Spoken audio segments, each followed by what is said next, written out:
back to HTO, ladies and gents. I'm joined as ever by Andrew. We can't help ourselves, can we? Can we, Tim? We'll slide in and do a cheeky little pod with a bit of focus about Arsenal. But you looking forward to this one? Yeah, very, very much so. Our monthly fix on HTO. Monthly fix. I mean, it's not quite as long ago as this, but it's getting quite long ago since Arsenal won the title, obviously. 17 years this season, but it's even a bit longer ago from our most famous title win, or one of anyway. Obviously, that phenomenal win in 1989 with the last gasp goal against Liverpool at Anfield. Folklore written so by a few different mediums, most namely Fever Pitch by Nick Hornby, which in the coming days is making its transition to the stage, and we're welcomed by said adapter to the stage, Joel Samuels. Joel, how are you? Are you well? I'm very well. Thank you for having me. Not at all. Not at all. So look, right, we're gonna have it out early. We're gonna have it out early. What's your background? How did you get involved with the project? I can only presume you're a huge Arsenal fan, and this was you've read the Fever Pitch, and you said, you know what? I love everything about this. Let's do it. Yeah. Well, I mean, I read the book when I was very young and saw the film, the Colin Firth film, which sort of abandons the football a little bit in favour of a love story, but, you know, by the by. But yeah, and I read the book when I was very young, got approached and asked if I would adapt it. And I said, of course, I am a massive football fan. I'm a football obsessive, and I've lived in Holloway, North London, my entire life, 35 years. So of course I want to adapt this book that's so near and dear to all Gooners' hearts. And of course, having said that I lived in North London for 35 years, I grew up here. All my mates were Gooners. Arsenal were just coming into, you know, Wenger was appointed when I was 10 or 11. You know, it was the right time to be an Arsenal fan.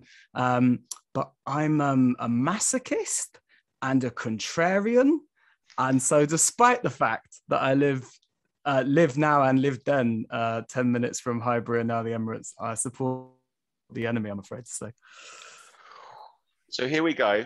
I don't know if this will be good for the ticket sales, but you're a Spurs fan, suddenly landed with this opportunity to recreate Fever Pitch. First of all, how does the opportunity come about? Secondly, what do you do with it? What's the process? So basically, I was approached by the director of this theatre. It's a pub theatre, but it's an Arsenal pub, the Hope and Anchor on Upper Street near Highbury and Islington. I was approached by the director, and she said, "Do you think there's something in this as a play?" Because obviously, it's about Nick Hornby. For those who maybe not familiar with the book, it's about him. It's based on his real life experience of being an Arsenal fan, starting in '69 and working all the way up until, as you say, first of all, the first title win, and then he touches on the second title win under George Graham as well. And I said, of course, there's something exciting about it. And I think fundamentally, it's about Arsenal, and it's a love letter to Arsenal on every single level, and a beautiful one at that. But mostly it's about something which I think crosses football divides, which is obsession, and where that sits in all of us. And how do we, thinking about this summer and the exploits of the England team and how amazing that was, and then also the sort of the nastier side of things. How do you countenance that as a fan? How do you continue to be obsessed with this thing? And question mark, is it only a game? And so there's so much brilliant theatre in it, and it's hopefully what we've done is we've made it as exciting for Arsenal fans who want that real. There's a real sense of the director's a massive Gooner. 2 of the 4 actors in it are massive Gooners. So there's a huge amount of Arsenal people involved. And it is a love letter to Arsenal. But there's also this other side of things, which whether you just like football or whether even you don't like football and you want to understand why, and men in particular, why people are obsessed with football and what it means and where does that sit and how can you logically love something when you know that it's responsible for so many ills. Yeah, massively. I mean, I've spent the last sort of 15, 20 years trying to convince people to watch the film because you do not have to be an Arsenal fan. And I know if you see the front cover of the DVD, for example, or the front cover of the book, it's hard to let that sink in, but it really, really does cross divide, like you said. What are the main aspects for you, Joel, in terms of when you got this opportunity? Why do you think it's so conducive to being adapted for the stage, do you think? I think there's something about the time. There's something about the space that's, the fact that we're talking about the 80s and the 70s and the 60s, and that football era is really gone now. It's such a different product, to use the language that the Premier League would like us to use. Do you know what I mean? Like, and so there's something about being able to show people what it was like then, but also know that we're sitting here in 2021, and football is in a very interesting, precarious place politically and emotionally, and with fans going back to the stadium. And football in itself is theatre, right? Basically, all of the big moments in the play are cup finals that Arsenal lose. It starts at the Swindon Town League Cup final, they lose in '69, and then you have the Ipswich final where they lost, and then the United final where they win, and then it goes back down again. And it's like those moments are so theatre. You get so much emotion, and hopefully people in the room will feel the real life emotion that Nick felt, and also that football fans feel. If we do our job right, that it'll feel like just for a second you've got that kind of elation and the sadness and all of those things that make up the best bits of football. Yeah, I think you're right as well in respect of it. It's almost an era, culminating in '89 and very early '90s, of the last time football was like that, before the product of Sky. Obviously, Sky launching in the early '90s, and it's kind of changed, as you said, forevermore. And there is as much as it's a capture of time of his life, it's a lot of people's lives looking back of a certain age, when football was it's very different. It wasn't really the entertainment industry it is today. It was very much a working class sport. It was very much, and as obviously the whole story is so intrinsically linked with your own view on success and failure and happiness and sadness. And look, to many people, I'm sure the three of us, football still has that influence on the rest of our lives. I think there's those famous lines that if Arsenal are doing well, then I'm happy, and and vice versa. But I do feel we've kind of moved away from that as a society, and now it's seen as much more as just sort of it is a pastime in an entertainment industry.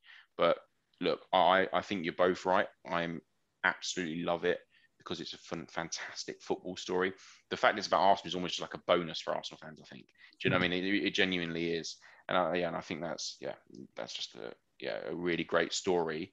And I can't tell you how many times I've seen the film, but also read the book. The show, as you said, Hope and Anchor, out soon.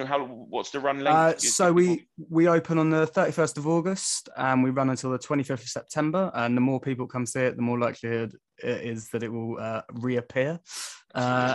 And post-pandemic, can we say post-pandemic? Probably not. Yeah. Not just yet. Late pandemic. Post-pandemic, what better? 2035. Yeah. What better thing do you want them to go and see and feel the kind of the thrum, like, and especially if you're not happy going back to football, it's as close as you're likely to get to that sensation without being surrounded by 60,000 people. Yeah, I mean, it is a love story, obviously at the heart.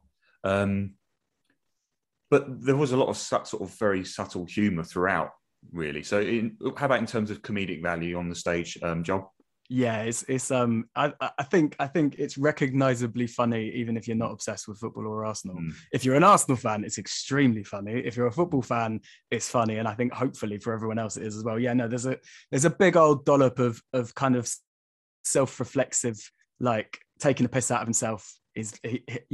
He knows, as I'm sure the three of us do, just how ludicrous we can be. When you're making life plans and someone says, "Come to my wedding on this date in August," and you're like, "That's the opening day of the season, and I was going to be going." And it's that those things are just intrinsically funny because they're so ludicrous, but at the same time they're so real. And like you say, with the kind of changing class over the years, and like the sort of the slightly, for want of a better word, grittier side of football's been lost, and his relationship with that as a middle class writer is really fascinating, because he hates himself. He's standing there on the terraces with people who are proper old school football fans, and he cannot fit in. And it's watching him attempt to fit in, because he's from Maidenhead originally, out near Reading. So he's trying like the blazes to be from Holloway or Islington or Finsbury. Like he wants that for himself. And so the attempt to try and be a sort of Cockney wide boy, not that we're Cockneys, but you know what I mean. Yeah. Like And the ties to those are masculinity funny as well, and ties to his father. And obviously, there's the piece in the book and the film where it sort of stops going with his dad because he could go by himself. And like these ties about what it means to different stages in your life as well, football, and actually the role it plays at different times. You know, maybe as a young boy, family, probably maybe even playing yourself, to this going out drinking culture, lads and young men, and I think we all see that in football as well, in the role it plays in our own lives.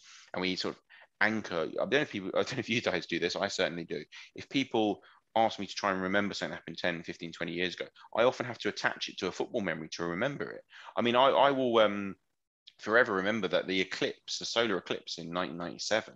The only reason I remember it in 1997 is because Arsenal played Derby that day, and Petit scored. And like you remember matches like that, yeah, because of it's on the volley, yeah, and but you remember, but that's like the solar eclipse, which isn't, on the grand scheme of things, is bigger than a random Premier League fixture. But nonetheless, like, you just attach certain memories to football. It's just relatable moments, isn't it? Great drama does that. I mean, his friendship with Mark Strong's character throughout the film is also a massive part of it, even though it's in the background. You've got the romance story, but his friendship that he has and those conversations. Like, one of my favourite parts of that whole film is like a half time of the Liverpool game where they just have that bicker. I'd rather be 4-0 down. Well, obviously you wouldn't. Like, and the amount of but you can relate to that kind of the pessimistic fan and the optimistic fan. That we've all got them, haven't we? We've all got not the smoking, it's the crapness when they're watching. Yeah. And I think there's something in that, right? There's and maybe I've made this sound a little bit too much like a treatise on masculinity. It's not. It's fun, and at its heart, there are three relationships. There's his relationship with women and the ups and downs of that, and there's more of that in the play, in the sense of it's not just the final person who he ends up with. We see kind of the first girl he takes to Highbury and how that goes and all those things. But also there's his relationship with Arsenal, and then there's his relationship with the best mate, who in the book is called Pete, and like you say, Mark Strong plays him in the film, and that relationship is equally as strong as his female relationship with it. And that's an interesting side of football that we don't talk about enough, I don't think, is that some of my best male friends growing up, the closest friends, the only people I cried with as a teenager, were male friends who liked football. And that it sort of gave us somewhere to like live emotionally and laugh and all those other things.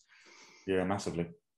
And also just the whole relationship with the father growing up as well. Like, Tom and I have spoken about this on numerous occasions. It's such an important... so my book that's not written yet is the relationship people have with their... particularly the male role model in their families, and how they place so much emphasis on that through the eyes of football and sport, and the role that plays. What about the casting process then for the show itself? Did you find that you're getting people coming along reading for the roles who were doing so because they were football and Arsenal fans and loved the book, or proper thespians who actually had no clue what the story was, just wanted a role at the Hope and Anchor in Islington, just happened to be right near Arsenal? I would say 50-50. We had some people who've definitely seen the film and thought, I can do a Colin Firth impression. We avoided that. No, one of the things we said on the casting was football fans encouraged Gooners even more so. So the fact is we've ended up... So basically the way we've done it is such a fast play. We've got one person playing him the whole way through, and then 3 people play in excess of 50 other roles. From his dad to his girlfriend. I think Roy Keane's in there at one point talking about prawn sandwiches. It's sort of the fact that we ended up with someone playing Nick, hardcore Gooner, and one of the other people playing all of those other parts is also a hardcore Gooner is not a coincidence. It was something we wanted. We wanted people who are going to appreciate what this means to people, and it's a really important book to a lot of Arsenal fans and a lot of football fans in general, but specifically to Arsenal fans. We wanted it to be, especially with me doing the adaptation, we needed it to be engaging in that sense. It's really interesting, that thing you say about fathers, because in the book, his dad, it's such a different time, and I can't imagine this now. Yeah. His dad is just a football fan. He doesn't support a team. And so initially he takes him to Spurs, Chelsea and Arsenal, but he chooses Arsenal because they were playing badly against Stoke, and won 1-0 from a rebounded penalty. And his dad is devastated because he wanted him to support Chelsea because they were more flamboyant. And I just can't... I mean, my dad's a Scouser and he's an Everton fan, but I've lived in North London all my life. And so it was either Arsenal or Spurs. I was never going to support Everton. But like that sort of familial ideal, or even that sort of loyalty is so weird that there were people in the 60s and 70s who were just like, I just like going to football. Sometimes we're fighting, admittedly, but still like going to football. Yeah, you're right. I think that tribalism that's so linked to football, I don't think that's always been there. You know, at its core, it's definitely something that developed more in the 80s and 90s, I think. And obviously now it's a completely different sport, isn't it? It is a product, isn't it? But I mean, my dad told me stories about who's growing up, because obviously it was so cheap as well. With his Liverpool mate, they would go and they go to Anfield one weekend, and the next weekend they go to Goodison Park. And I cannot imagine a world in which a Spurs and Arsenal fan go White Hart Lane and Highbury on alternate weekends. Can you? I mean, ridiculous. Yeah. I think that's also to do with the wall football that's on our televisions as well, though, because I think, you know, ultimately I'm an Arsenal. If someone's asked if I'm a football fan or an Arsenal fan, I'd probably say I'm more of an Arsenal fan than a football fan in respect of I don't know how much football I sit down and watch that isn't Arsenal invested. I mean, even internationally, you know, we've just got obviously close to the Euros. You know, Andrew will know from through many years. I watch when the international tournaments roll around. I don't really care. You know, like, you know, basically, I've always say the joke, I'd rather Arsenal win a corner than England win anything. And, you know, it is club before the, I'm an Arsenal fan. Any fan that cares enough about their club is a fan of that club before the sport, I think. But I do wonder whether that's because it goes deeper than that, doesn't it? Yeah, it does. But if you had no other access to football the whole time to ever see the game other than going to live football, you know, that may just tempt you to go, well, actually, I'll pop down the road and see a local team. Yeah, it's all personal opinion, isn't it? Yeah, because you have that opportunity to do so. It's an interesting thing that 92 to now has changed in that, you know, access to your local team is something that was restricted to. Have you got, I mean, when Hornby first went 60p to go and stand in the schoolboys at Highbury, like, yeah, I've got it, so I'm going to go. Whereas now, I mean, it encouraged a sense of, you know, I can count on one hand the number of times I've been with a mate who supports another team to watch their team play. I've been away and watched my team play in various stadiums, but never that sense. Like, whereas that before then, when you wanted your football fix and you were a football fan, so that's in the play as well. He goes and sees other teams and gets jealous. I mean, I was going to say this is an open goal for you two, but the fact is, Arsenal in the 60s and 70s, you want a Spurs fan to write about that because the misery is much, much, much closer. It's much closer, more close now. And obviously, we've been very fortunate to have a couple of guests on who featured and were starring lights in Arsenal's phenomenal double win in 1971. So, you know, just like Spurs obviously did it the 10 years previous, but nonetheless, that was, we've been fortunate enough there. But you're right. Yeah, I believe you won the league somewhere. I can't remember where though. Yeah, in 71 somewhere. Top of my head, can't think where it would have been. Hart Lane, something like that. Somewhere in North London, wasn't it? Yeah, we did that twice actually. I think we did that more times than Spurs did. But nonetheless, I mean, that's not hard. It was quite. In terms of, have you had any connections or with the club? Have you got a plethora of 89 stars turning up for opening night? They're being incredibly supportive. The foundation working with us. They're giving us some. I can't say too much, but there's a certain amount of memorabilia and bits and bobs that if you turn up to watch, you may get to see stuff. And they're working with fan groups and supporters groups to try and get as many of them along as possible. They've also got us in the program for the first game of the season, which is wicked. A delight. I mean, I know that who's behind programs anymore, but still, thanks, Arsenal. I think it's great what you're doing, Joel. And you know, bit of breaking news on HTO. Tom and I, we will be there. Yeah, we've got tickets, so we're looking forward to that, and we'll be hurling some abuse at the director, I'm sure. Yeah. I can't. Yeah, I'm looking forward to it. Just, you know, always as ever. I still get a program. I'm a Arsenal season ticket holder. I still grab one every time I go. That's amazing. Have you how far back can you go chronologically? I've only been a season ticket holder for about 4 years. I've been going though for 30. So it's kind of like I've got programs from my own going for the last 30 years, but not like every single game because I just wasn't. When we were younger and as my family, we couldn't afford to go all the time. But that's again talking about like can't go all the time. So I remember growing up, you know, early 90s through the 90s, we'd probably go about 5 times a year as a family. You know, because obviously going to 4 or 5 of you, it's more money as well. And so we'd save up and we'd go, and we'd have obviously fantastic days out, and you'd recognise that as a memory.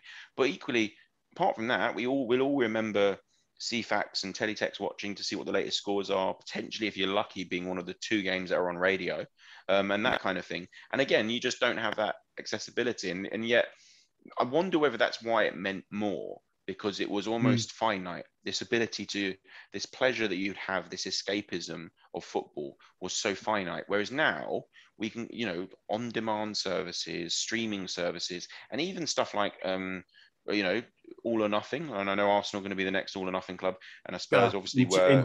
Enjoy that. It's a dubious honour. It's a strange one, isn't it? But it's almost too close. Your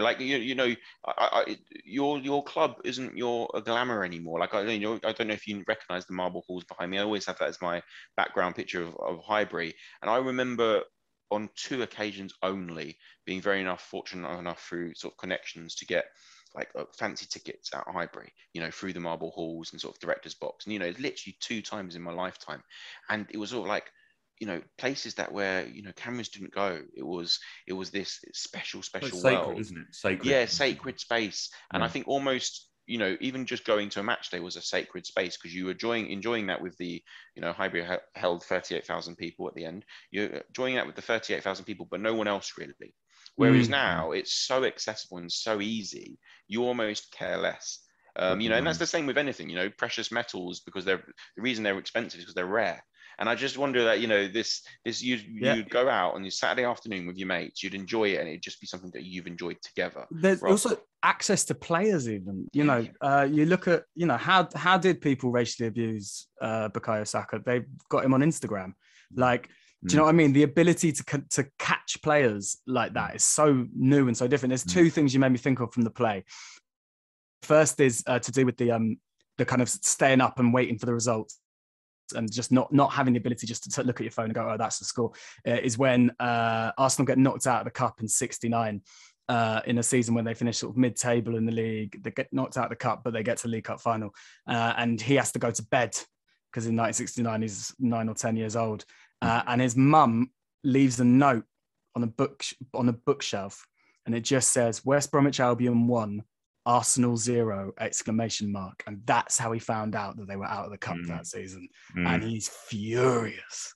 And it's so relatable, but also so alien to us, because that doesn't exist as an opportunity. And the other is that he meets Bob McNabb, who was a sort of tough tackling fullback. Yeah. And when he meets him, it's one of the best moments of his entire life. All he says to him is, "Are you playing today, Bob?" And Bob says yes, and that is just he loses his mind. And that access is just something that we all have consistently now.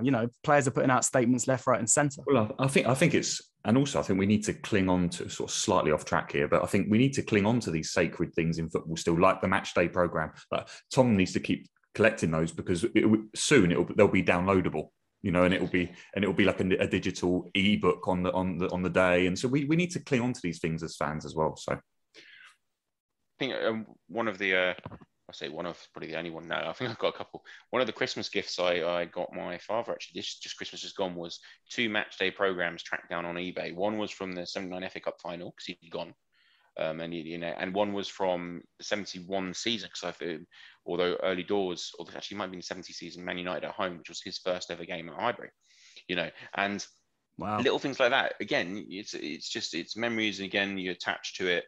And that's why I think Fever Pitch works so well, both as a book, both also as a film, and I'm sure as a stage production, is because I think you just recognise that nostalgia and all the feelings that you get from it. So yeah, for me, I'm super excited to come along.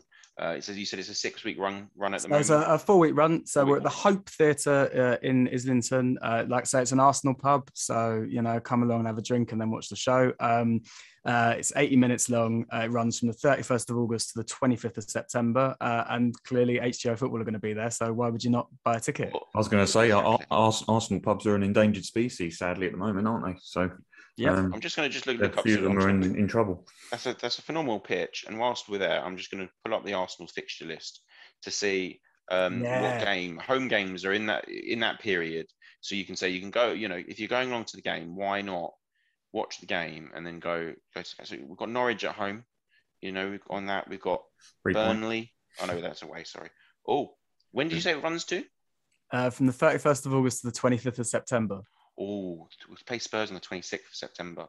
Well, that's perfect. Yeah, you know, Chelsea though, Sunday. I don't know if you're on a Sunday, but Sunday it's August 22nd. There's a few games there we could get along to, and then watch the Arsenal, then go watch Fever Pitch at the Hope Theatre. What better way to spend a phenomenal Saturday, or any day of the week, just watching Arsenal win 3 points and then watching Arsenal win the league again in roundabout way.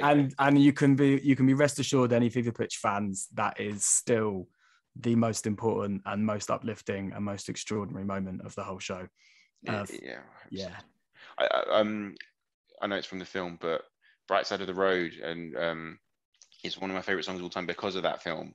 And, you know, there's that lovely monologue when he walks away and he's just saying, look, my life changed that evening because, you know, still happiness and sad, but it wasn't intrinsically linked with what's going on the pitch and what's not. Which I'm sure we all reach a moment in our lives when that happens, but we can all live that again on stage at the Hope Theatre, Holloway, Arsenal, Fever Pitch. Joel, it's been an absolute pleasure having you on. Yeah, thank you for jumping on. Thank you so much for having me. I'll even give you an Up the Gunners just for now. Up the Gunners. Oh, there you go. Quig. Was it Quig? You lot do Quig. Quig, yeah. Quig. There she goes. There's a little pun as well. Oh, there you go. That's fantastic. Great songs. Obviously go and watch Fever Pitch, but obviously also click subscribe and listen to our podcast at HTO Football, all your usual channels, whether you listen on Apple, Spotify, YouTube, we're on all of them. So click away, listen away, and we will speak soon.